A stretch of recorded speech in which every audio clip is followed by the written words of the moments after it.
안녕하세요, 여러분. 인하대학교 프론트학부대 한영신 교수입니다. 현재 학부대학에서 비전공자를 위한 1월인 과목으로 컴퓨팅 사고와 데이터 분석 기초 교과목을 운영하고 있어요. 한 학기 분량의 내용을 25분 안에 모두 전달할 수는 없지만 가장 기본이 되는 정의와 사례 중심으로 이야기를 진행할 예정이에요. 오늘 여러분과 함께 학습할 내용은 빅데이터와 인공지능 주제로 강의를 진행하도록 하겠습니다.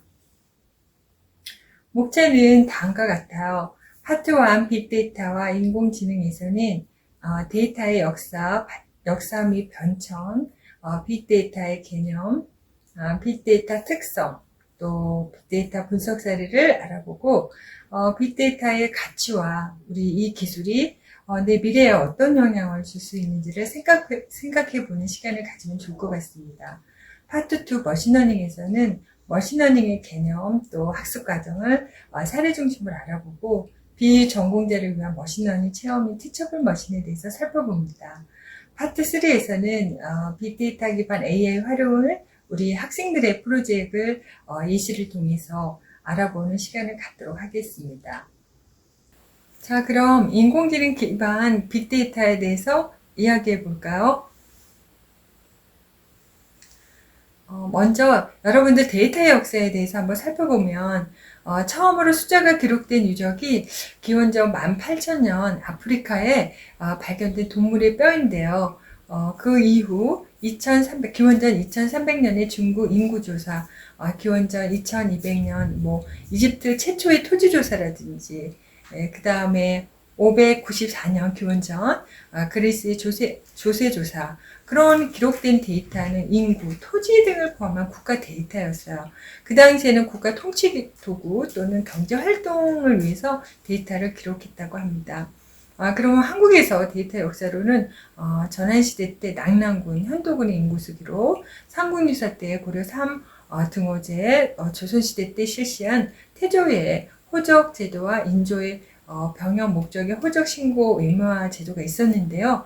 또한 조선시대에는 그 천문학에 그 별똥이 떨어지는 그런 데이터를 기록했대요. 근데 이거는 모두 국가의 통치를 위해서 기록했다고 합니다. 데이터의 변천을 살펴보면 과거의 데이터는 주로 앞에서 보신 것처럼 국가 데이터로 통치를 위해 사용되어 왔다면 우리가 이제 획기적인 산업혁명 이후에는 회사 내부 데이터로 은행이라든지 기업의 거래 내역을 우리가 의미를 했고, 또 네트워크 시대가 열리면서 SNS 데이터를 수집할 수 있게 되었고, 또 2000년대 들어서는 또 여러분 스마트폰 있잖아요. 그 스마트폰이 대중화되면서 시간, 장소에 구애받지 않는, 그러니까 컴퓨터가 손안에 들어와서 빅데이터 시대로 발전을 하게 돼요. 그래서 빅데이터 시대와 그 이전을 구분할 수 있는 가장 중요한 구분이 바로 소셜 네트워크 서비스라고 보시면 될 것 같습니다. 여러분도 아시다시피 지금은 사물 인터넷이라고 불리는 IoT 시대에 있잖아요. 그래서 즉석에서 그 데이터를 수집 가능한 데이터를 의미를 하고, 예를 들어 실시간 교통 상황이라든지 또 길찾기, 또 선거 때 쓰는 알고리즘 같은 거를 우리가 빅데이터의 사례로 잘 볼 수가 있습니다. 일반적으로 사람들은 데이터, 정보, 인포메이션을 혼동해서 사용하고 있는데, 그렇다면 여러분 데이터와 정보의 차이는 무엇일까요? 데이터는 현실에서 측정한 여러분들이 수집한 사실이나 자료를 의미하고, 인포메이션은 의사결정할 때 그 데이터를 유용하게 활용하도록 체계적으로 조직해서 처리한 그런 결과물, 그러니까 유의미한 자료를 의미를 합니다. 예를 들어서 좀 쉽게 얘기하자면 모든 학생의 몸무게, 키는 데이터죠. 그리고 전체 학생의 평균이라든지 그 몸무게 평균, 그런 거는 이제 데이터에서 추론할 수 있는 그 인포메이션이죠. 자료를 가공해서 얻는 것이 인포메이션, 정보라는 거죠. 슬라이드에서 보시면 피라미드 그림이 하나 보이시잖아요. 그래서 여기 보시는 것처럼 화살표가 그 위로 갈수록은 가치가 높고, 또 아래로 갈수록 데이터 양은 많아지게 되죠. 그래서 데이터는 단순한 사실이죠. 그래서 풍속, 풍향, 습도, 날씨 때 그걸 우리가 데이터라고 그러고, 정보는 의미 있는 데이터니까 그럼 오늘 60%가 비 올 확률이구나. 지식은 정보의 이용에 대해서 노하우로 우리가 그럼 비올 확률이 60%면 우산이 필요할 거야. 챙겨야지. 지혜란 패턴화된 그런 지식을 이용을 해서 창의적 아이디어라고 볼 수가 있습니다.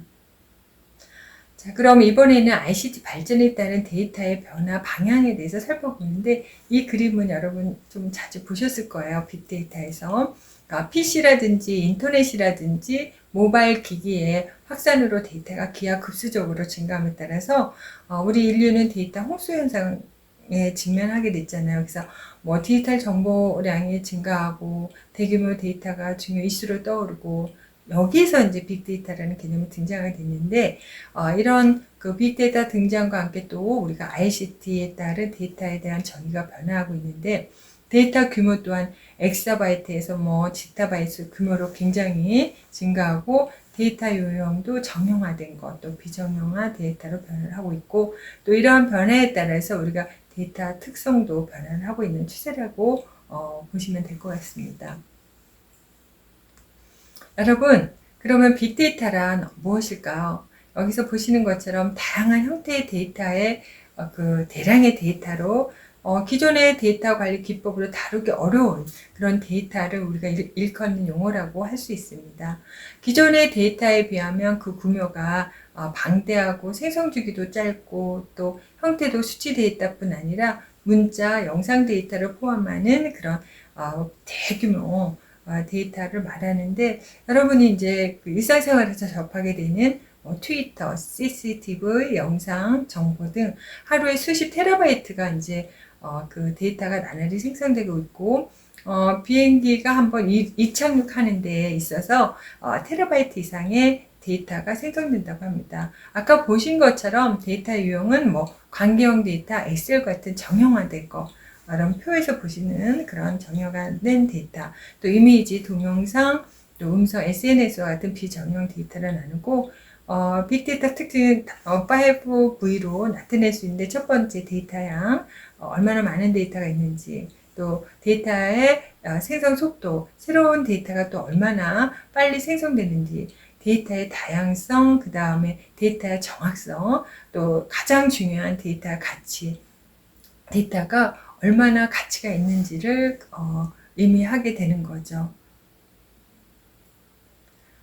따라서 이번 슬라이드에서는 데이터 분석 도구를 살펴보면, 파이썬은 C, 자바와 같은 그런 범용 프로그램 언어로서 데이터 분석에 필요한 라이브러리, 뭐 매트롤립이라든지 판다스, 넘파이 같은 그런 라이브러리를 제공해주는 인터프리터식 대화형 언어예요. 그래서 현재 수업에서 많이 사용하고 있고요.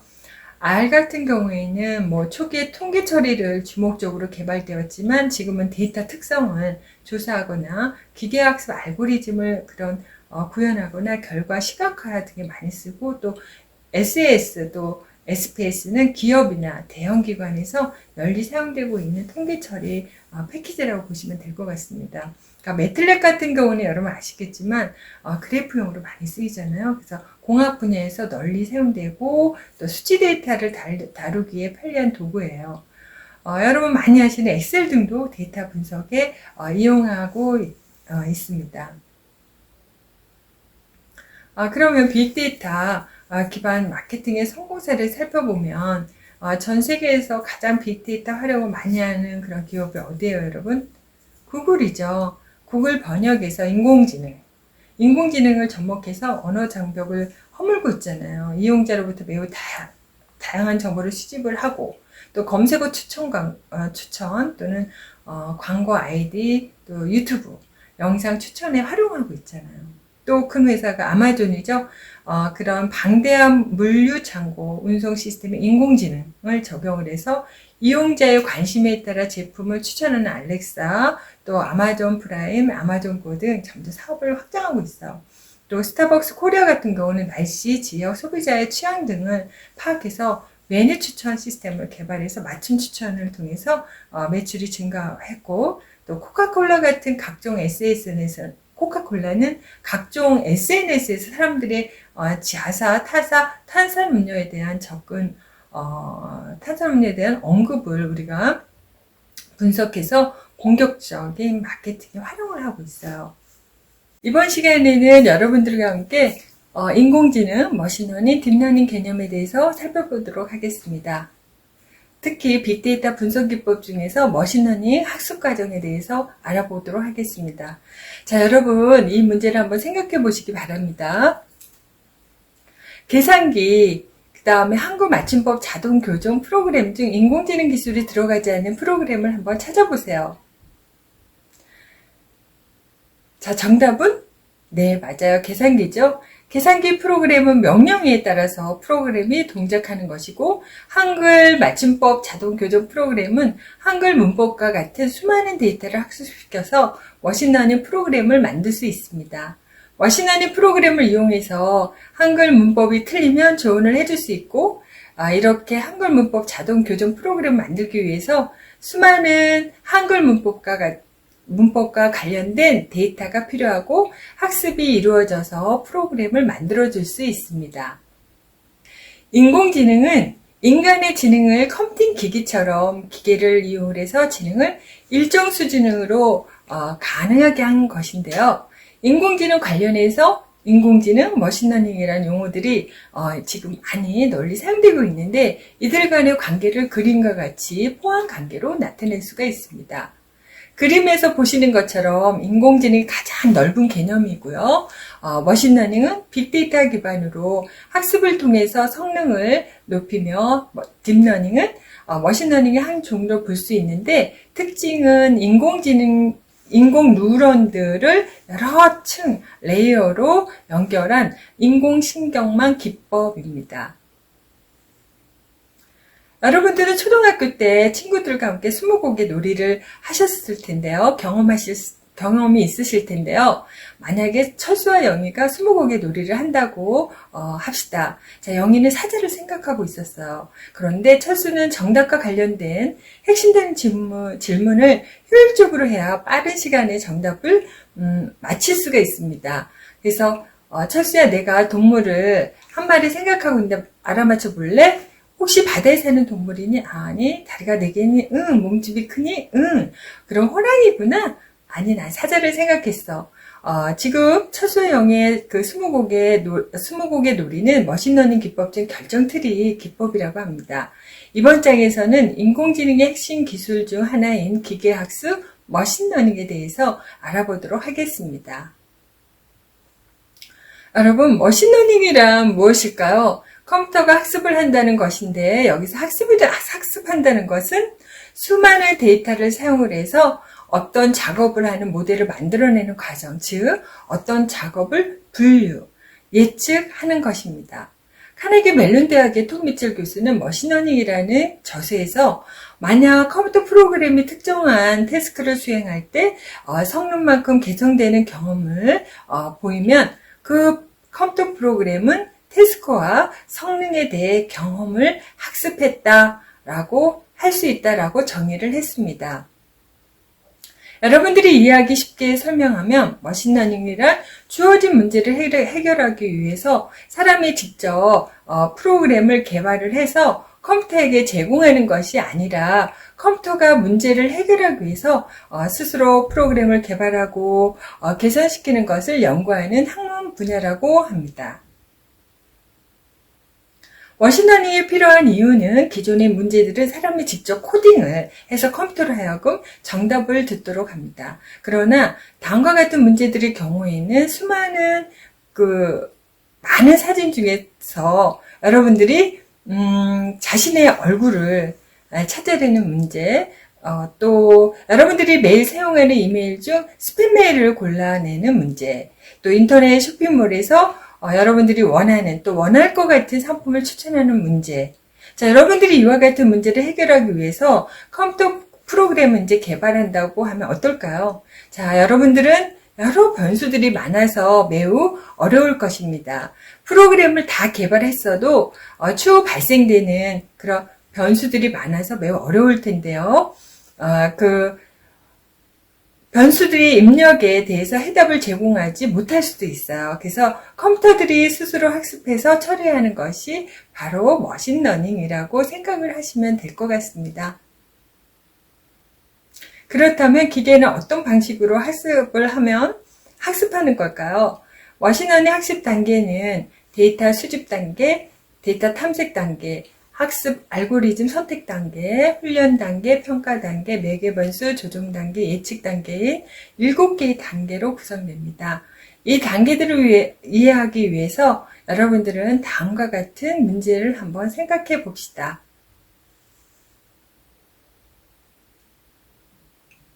머신러닝의 적용 사례로는 키와 몸무게 상관관계, 야식 먹는 횟수와 비만도의 상관관계, 또 스마트폰 사용 시간과 학교 성적의 상관관계 등이 있습니다. 우리는 대학생들의 키와 체중 관계를 알아보는 문제를 한번 살펴보겠는데요. 우리나라 대학생들의 키, 몸, 체중, 관계를 살펴보기 위해서 지금 한 대학생의 정보, 키가 170.3cm가 주어졌을 때 그 학생의 체중을 예측하는 문제입니다. 데이터 수집 단계는 주어진 문제와 관련된 데이터를 수집하는 단계이고요. 샘플로 10,000명인 A대학을 선택해서 대학생들의 체중을 데이터로 수집했다고 여러분들 한번 생각을 해봅시다. 데이터 탐색 시 고려해야 할 사항으로는 우선 여러분들이 수집한 데이터를 골고루 섞어야 합니다. 데이터의 특수한 순서가 데이터 모델을 예측하는데 영향을 주지 않아야 되기 때문에 데이터 특성 골고루 분포하도록 정리를 잘해야 하기 때문에 키가 작은 학생들이 데이터가 너무 많다거나 또는 키가 큰 학생들 데이터가 너무 작다거나 하지 않도록 샘플링을 여러분 잘 하셔야 되는데요. 데이터들을 훈련용 또 학습용 데이터 두 개로 나눠져야 합니다. 같은 데이터로 모델을 학습시키고 모델을 평가한다는 것은 답을 미리 주고 시험을 보는 것과 같기 때문에 성적은 높을지라도 문제의 형태를 약간 다르게 추지를 한다면 전혀 그 문제를 풀 수가 없게 되는 것이죠. 따라서 훈련 데이터와 평가 데이터 따로 준비를 해야 모델이 실제 상황에서 잘 동작이 되는 것이라고 보시면 될 것 같습니다. 학습 알고리즘 선택은 매우 중요한 단계로서 학습 모델을 선택을 해야 합니다. 학습 모델로는 인공신경망, 결정트리, 서포트 벡터, 머신, 나이브, 베이지언 분류기, 유전자 알고리즘 등 다양한 학습 모델이 있는데요. 우리는 좀 더 간단한 선형 회귀 모델을 선택을 합니다. 가장 중요한 단계로서 선택된 학습 모델을 훈련시키는 단계인데요. 우리는 학습 모델로서 앞에서 선형 회귀 알고리즘을 선택을 하였습니다. 2차원 평면의 직선의 결과물로 나올 것이고 여러분들은 중학교 때 배운 직선의 방정식, 즉 y는 ax 플러스 b 이거를 생각을 한번 해보세요. 여기서 A를 직선의 기울기, B를 Y의 절편인 것을 배우셨을 겁니다. 여기서 X는 입력으로 학생의 키이고 Y는 출력으로 학생의 체중이 되는 것이죠. 입력과 출력이라는 데이터로부터 기계가 학습한다는 것은 선택한 학습 모델인 1차 방정식이 가장 예측을 잘할 수 있도록 해주는 두 가지가 뭐였죠, 여러분? 기울기 A하고 절편 B를 구하는 것이에요. 여러분들은 기울기와 절편만 이해를 하시면 됩니다. 보다 일반적인 학습 모델의 경우에는 기울기 같은 것을 우리는 가중치라고 부르고 절편과 같은 것을 우리가 바이어스라고 부릅니다. 결국 훈련 단계란 훈련용 데이터를 이용을 해서 학습 모델의 가중치와 바이어스를 시험해보고 수정하고 또 시험해보고 수정하는 과정을 반복함으로써 학습 모델을 개선시켜 나가는 단계를 말합니다. 평가 단계에서는 학습된 모델의 성능을 평가하는 단계이죠. 이때 데이터 준비 단계에서 마련해둔 평가형 데이터를 사용하게 돼요. 평가형 데이터로서 뭐가 있었죠? 키, 체중값들이 주어지는데요. 주어진 키값에 대해 모델이 예측한 체중값이 나옵니다. 예측한 체중값과 원래 주어진 체중값이 같은지를 판단하게 되는 것이죠. 이와 같은 과정을 통해서 학습된 모델이 얼마나 정확히 예측하느냐를 평가를 하게 됩니다. 조정 단계에서는 관련된 매개 변수를 조정을 하게 됩니다. 훈련용 데이터의 사용 횟수인 러닝 데이터를 우리는 학습률, 가중치와 바이어스의 초기값 등등 이런 학습에 관련된 매개 변수들을 조정해 봄으로써 학습 모델을 더 개선을 시켜가는 단계라고 보시면 돼요. 마지막으로 마지막 단계는 학습된 모델의 현실 데이터를 적용해보는 예측 단계인데요. 어떤 학생 키가 170.3cm라고 하였을 때 적절한 체중값을 예측해 내기를 바라는 것입니다. 즉 체중이 57.7kg이면 좋을 것 같습니다. 간단한 퀴즈 문제가 나가는데요. 머신러닝 과정을 이해하고 학습할 수 있는 웹 기반 학습 도구인 티처블 머신을 통해서 여러분들이 오늘 직접 배우신 머신러닝을 직접 체험해 보시기 바랍니다. 세 가지 프로젝트인 이미지, 오디오, 자세를 통해서 머신러닝을 학습하고 학습 모델을 생성한 후 저장하고 활용할 수 있습니다. 사용자가 학습한 모델에 새로운 데이터를 입력하면 출력으로 정답을 예측할 수 있습니다. 여기에서 세 가지 용어가 나오는데 ML은 머신러닝이고 트레이닝은 학습, 모델은 모델입니다. 자, 이번에는 빅데이터 기반 AI 활용 예시를 알아보도록 하겠습니다. 자, 이번에는 빅데이터 기반 AI 활용 예시를 알아보도록 하겠습니다. 자, 코로나19 데이터 분석 기반 발병 패턴 예측이라는 그런 캐나다의 블루닷 벤처기업 회사의 사례를 살펴보면 여기에는 의료 전문 지식 그런 사람도 있고 데이터 분석가가 있고 또 AI 기술을 하는 엔지니어들을 활용해서 전염병을 추적해서 예측하는 그런 기술을 보유하고 있어요.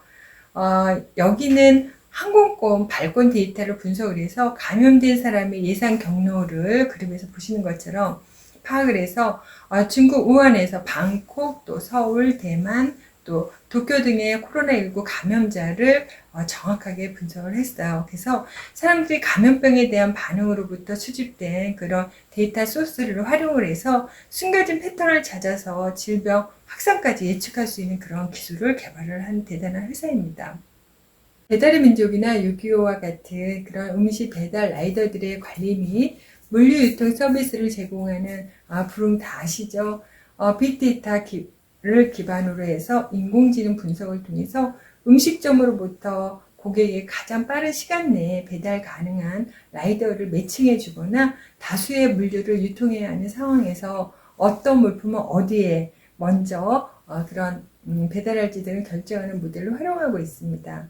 그 외에도 뭐 택배나 기사님들의 어느 위치에서 주차하면 좋을지, 주차 지정에서 배달하고 나오는데 얼마나 시간이 오래 걸리는지 등을 우리가 이제 데이터를 해서 분석을 하게 됩니다. 네이버의 경우 같은 경우도 판매자들이 등록한 제품의 정보, 이미지를 기반으로 실제 동일한 종류의 그런 제품군의 제품이 노출되는 그런 검색어가 서로 다른 제품들을 딥러닝을 통해서 동일 제품 카테고리를 하나에 묶거나 고객의 검색 기록의 기계학습을 접목해서 소비자가 관심 있을 만한 상품을 노출하는 사례가 있습니다. 자, 이번에는 데이터 분석 학생 연구 사례를 살펴보겠는데요. 이 프로젝트는 수업에서 비전공자 학생의 인천시 지역별 인구 증감량 데이터 분석 및 시각화 내용을 아는 그런 프로젝트였습니다. 그러니까 우선 여러분들은 공공 데이터 포털 사이트에 가서 인천시의 그런 인구 증감 데이터를 수집하고 기간을 데이터 범위를 2006년에서 2020년으로 설정을 해서 거기는 다 CSV 파일로 되어 있어서 여러분들 그거를 갖고 오셔서 저장을 해주시면 될 것 같습니다. 여기 보시는 그런 슬라이드에서는 왼쪽에 이제 플로우 차트는 문제 해결을 위한 알고리즘인데 파이썬에서 맵플로리 라이브러리를 우리가 불러와서 CSV 파일은 경로를 복사 붙여넣기를 통해서 읽어드리고 2009년과 2020년 그런 데이터를 모두 받아서 우리가 매플로리 라이브러리를 이용해서 그래프를 오른쪽과 같이 출력을 합니다. 그래서 그 CSV 파일에 입력되어 있는 그 수치 그대로 막대 그래프에 표현한 것을 확인할 수가 있죠. 이 그래프를 통해서 여러분들은 2022년에 각 지역별로 인구수를 예측해 보면 최근 3년 동안 인구수가 계속해서 증가한 중구, 연수구, 그 다음에 강화군, 옹진구는 2022년도에도 인구수가 더 증가할 것으로 예측 결과를 보실 수가 있습니다. 그럼 오늘 이야기는 여기까지 진행하겠습니다. 여러분 수고 많으셨습니다. 감사합니다.